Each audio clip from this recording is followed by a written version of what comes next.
Hey guys, what's going on? It's Michael. Today I want to show you how to disable FaceTime from your iPhone. All right, first thing you want to do is go ahead and open up your iPhone. Give me 1 second here. Looks like I've been disconnected from my iPhone. Give me 1 second. I'll go ahead and start that up again.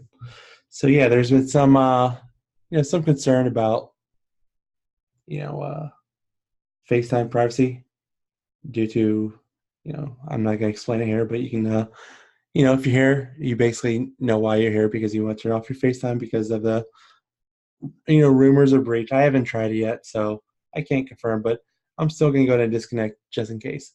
So first thing you want to do is click on settings, and then from the top, you'll scroll halfway down to where it says passwords and accounts, and then scroll a little bit more, click on FaceTime.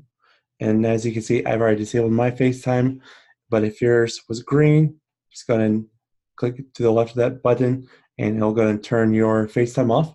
And then you should be all set. You can go ahead and exit out, and your FaceTime is now disabled. And hopefully, in the future they can fix because I like FaceTime. It's a great feature. So yeah, hope this helped you out. If it did, go ahead and like and subscribe, and we'll see you next time. Thanks.